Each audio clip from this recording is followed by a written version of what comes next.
के, राजस्थान के, ओडिशा के, झारखंड के, अलग अलग स्टेट के आंकड़े आपके सामने हैं। आप पता कर सकते हैं कि आपके शहर से, आपके संसदीय सीट से कौन आगे चल रहा है, कौन पीछे चल रहा है। 363 सीटों के आंकड़े आ चुके हैं रुझान में, और हरियाणा में बीजेपी 4 सीटों पर आगे नजर आ रही है। इस वक्त की बहुत बड़ी खबर, हरियाणा में बीजेपी 4 सीट पर आगे नजर आ रही है। पिछली बार यहां पर स्ट्राइक रेट 10 का 10 था बीजेपी का। जयपुर शहर से खबर, जयपुर शहर से कांग्रेस आगे चल रही है। राजस्थान से भी बड़ी खबर आ रही है, कांग्रेस के प्रताप सिंह यहां पर बढ़त बनाए हुए हैं। ये प्रताप सिंह खाचरियावास हैं, प्रताप सिंह खाचरियावास, जिनको टिकट बाद में दिया गया था, लेकिन वे लीड बढ़ा यहां पर बनाए हुए नजर आ रहे हैं। और बड़ी खबर, 240 सीटों पर 250, इस वक्त की बड़ी खबर, प्रत्युष 250 पहुंच चुके हैं। बस 22 सीटों का इंतजार के मुताबिक, 22 सीटों का बस इंतजार है। लेकिन आपको बार बार बता दें, ये नतीजे नहीं, ये रुझान है, ये नतीजे नहीं, ये रुझान है।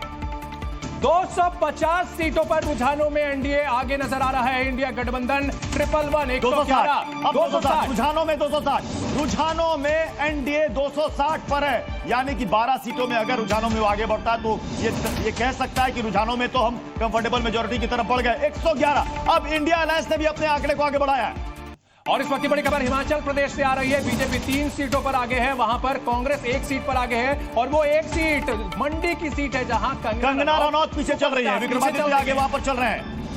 ये देखिए 111 सीटों पर इंडिया अलायंस आगे चल रहा है। रुझानों में 260 सीटों पर इस वक्त एनडीए अच्छी खासी बढ़त यहां पर बना चुका है। 393, 398, अब ये देखिए 398 सीटों का रुझान आपके सामने, 265 पर किसी भी पल मैजिकल फिगर के करीब पहुंच सकता है एनडीए। इस वक्त की बहुत बड़ी खबर, 265 सीटों यानी मैजिक फिगर के बिल्कुल करीब रुझानों में पहुंच चुका है बीजेपी गठबंधन। इस वक्त की बहुत बड़ी खबर, प्रत्युष इंतजार कर रहे हैं हम कि किसी भी सेकंड ऐसा लगता है कि मैजिक फिगर जो 272 का है, आपको बता दें कि ये नतीजे नहीं है, रुझान है। ये नतीजे नहीं, रुझान है। ये रुझान आप देख रहे हैं, रुझान के आधार पर हम कह रहे हैं जो इस वक्त हमारे सामने फिगर्स आ रहे हैं 265 पर। और बड़ी खबर आ रही है तृणमूल कांग्रेस की ओर से, बड़ी खबर आ रही है, यूसुफ पठान ने छक्का लगा दिया है। बहरामपुर में बाजी पलट दी है उन्होंने, बहरामपुर अधीर रंजन चौधरी का अपना क्षेत्र माना जाता है। टीएमसी ने इस बार यूसुफ पठान क्रिकेट प्लेयर को उतारा है। देखिए बागपत से आरएलडी के प्रत्याशी आगे चल रहे हैं। हालांकि बागपत की अगर बात की जाए तो यहाँ पर आरएलडी का ऐसे भी कहा जाता है कि ये उनका गढ़ है। बागपत से आरएलडी के प्रत्याशी आगे इस बार। और बहुत बड़ी खबर प्रत्याशी, अगर बात की जाए प्रत्युष, 270 403 सीटों का रुझान, 270, सिर्फ 2 सीटें पीछे, सिर्फ 2 सीटें पीछे रुझानों के मुताबिक। आगे माधवी लता पिछड़ रही है, अच्छी फाइट सुबह हमने बात की थी माधवी लता से। जी हाँ, ये देखिए 270 सीटों पर एनडीए आगे है, 111 पर इंडिया अलायंस इस वक्त आगे बढ़त बनाए हुए है। लेकिन अब देखना है कि ये रुझान क्या नतीजे में तब्दील होने वाले हैं, कितनी देर में वो नतीजे में तब्दील होंगे ये देखना होगा। लेकिन फिलहाल आपको बता दें ये रुझान है, और रुझान कह रहे हैं मैजिकल फिगर से आसानी से बहुमत की ओर बढ़ चुका है। और इस वक्त की बड़ी खबर, एनडीए मैजिकल फिगर जो आंकड़ा है, सिर्फ 2 सीट कम है, सिर्फ 2 सीट कम है। अब देखना है कि वो कितने सेकंड, कितने मिनट में ये बदलता है। क्या इससे पहले इंडिया अलायंस की सीटें बढ़ेंगी या फिर एनडीए 272 तक वो पहुंचेगा। नजर बनाए रखिए। 22 सीटों, अदर्स का खाता बढ़ रहा है। अदर्स 400 सीटों पर प्रत्युष जो गिनती हो चुकी है, 403 सीटों पर जो रुझान है उसके मुताबिक मैजिक फिगर 271, सिर्फ 1 सीट बाकी। आप मैजिकल फिगर को टच कर लेंगे रुझानों के मुताबिक। यानी कि मुझे लग रहा है कि अब इस वक्त जी न्यूज जहां भी बीजेपी के दफ्तर में चल रहा होगा वहां पर कार्यकर्ताओं ने अब तक लड्डू बांटना शुरू कर दिया होगा। बहुमत से एनडीए सिर्फ 1 सीट कम है। मोदी लगातार तीसरी बार रुझानों में यहां सरकार बनाते हुए दिख रहे हैं। किसी भी सेकंड 273 यानी कि मैजिकल फिगर जो 272 का था उससे यहां पर एनडीए ने छू लिया है रुझानों में। रुझानों के मुताबिक एनडीए हैट्रिक लगाता हुआ दिख रहा है। प्रधानमंत्री नरेंद्र मोदी के नेतृत्व में एनडीए गठबंधन हैट्रिक लगाता हुआ रुझानों में। बार बार हम कह रहे हैं रुझान है, लेकिन अगर रुझान जो है, जो इशारा कर रहे हैं, उसमें एक बार फिर मोदी सरकार बनती हुई दिख रही है। अब यहां पर रुझान यही कह रहे हैं। बिल्कुल आपको क्लियर कर दे, ये रुझान है, ये नतीजे नहीं है। अगर ये रुझान नतीजे में तब्दील होते हैं।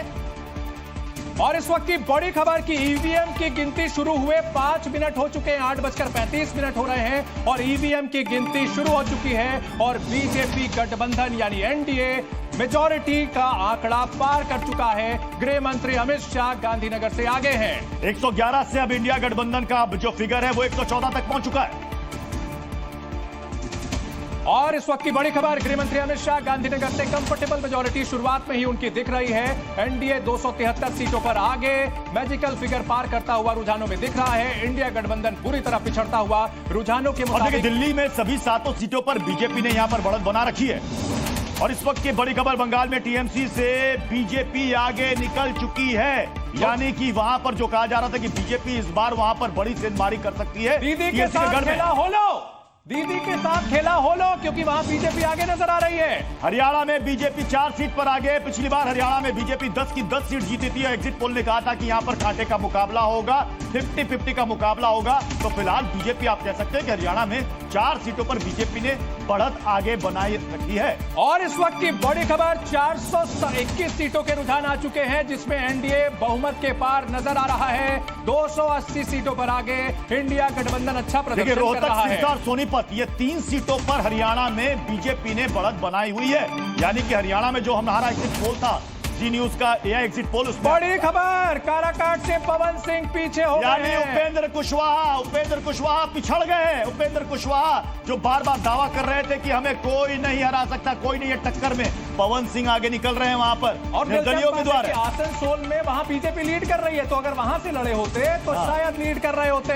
काराकाट से पवन सिंह को आसनसोल से बीजेपी लड़वाना चाहती थी, उन्होंने कहा नहीं लड़ूंगा। यहां से वो निर्दलीय, उन्होंने ताल ठोकी। बहुत दिलचस्प लड़ाई है बिहार के काराकाट सीट से।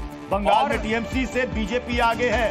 कर्नाटक में जबरदस्त बीजेपी की लीड दिख रही है। 28 सीटों के रुझान आ चुके हैं, 22 सीटों पर आगे नजर आ रही है बीजेपी कर्नाटक में। यूपी में 40 सीटों पर बीजेपी आगे है। कांग्रेस गठबंधन 11 सीटों पर आगे है। महाराष्ट्र में एक बीजेपी गठबंधन यानी एनडीए 21 सीटों पर आगे, वहां पर महाअघाड़ी ठीक ठाक टक्कर देती दिख रही है। पश्चिम बंगाल में 17 सीटों पर आगे है बीजेपी। तृणमूल कांग्रेस पिछड़ चुकी है, कांग्रेस सिर्फ 1 सीट पर लीड कर रही है। गौतम बुद्ध नगर में महेश शर्मा आगे चल रहे हैं। गौतम बुद्ध नगर से महेश शर्मा दूसरी बार यहां पर चुनाव लड़ रहे हैं और इस बार बीजेपी की तरफ से महेश शर्मा आगे चल रहे हैं। यहां पर ये देखिए, मध्य प्रदेश, बिहार, महाराष्ट्र, झारखंड, गुजरात, सबकी सीटें आपके सामने हैं। रुझानों के मुताबिक आपको बता दें कि पोस्टल बैलेट पेपर की काउंटिंग पूरी हो चुकी है। ईवीएम की काउंटिंग शुरू हो चुकी है। लगभग 8 से 10 मिनट का वक्त हो चुका है और जो रुझान सामने आ रहे हैं वो बता रहे हैं। टिहरी से बीजेपी की राज्य लक्ष्मी आगे चल रही है। उत्तराखंड की टिहरी सीट से बीजेपी की राज्य लक्ष्मी आगे चल रही है। 430 सीटों का रुझान आ चुका है और बीजेपी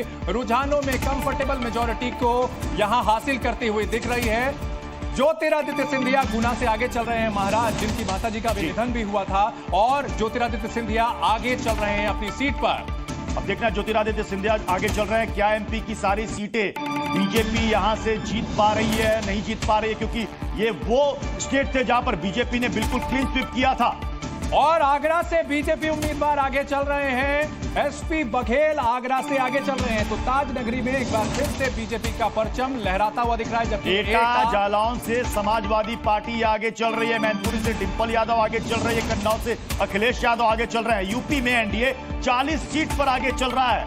एनडीए पिछली बार ये आंकड़ा 64 का था। अब देखना है कि क्या इस बार 64 के करीब पहुंचेगा, 64 से पीछे रहेगा, या 64 के आंकड़े को आगे बढ़ाएगा। यूपी में अन्य 1 सीट पर आगे चल रहे हैं। और 429 सीटों का रुझान आ चुका है और एनडीए 288 सीटों पर आगे। इंडिया गठबंधन 116 सीटों पर। गाजीपुर से समाजवादी पार्टी के प्रत्याशी अफजाल अंसारी आगे चल रहे हैं। पिछली बार बीएसपी के टिकट पर उन्होंने चुनाव लड़ा था और यहां से सांसद बने थे। इस बार समाजवादी पार्टी के टिकट पर इनको उतारा गया है। मुख्तार अंसारी के भाई अफजाल अंसारी यहां से आगे चल रहे हैं। प्रत्युष यहां पर अब ट्रिपल सेंचुरी की ओर बढ़ती हुई नजर आ रही है एनडीए की टीम। एनडीए की टीम झारखंड में एनडीए के लिए एक बड़ी खबर यह है, खुशखबरी एनडीए के लिए हो सकती है। झारखंड की 14 में से 10 सीटों पर एनडीए आगे चल रहा है।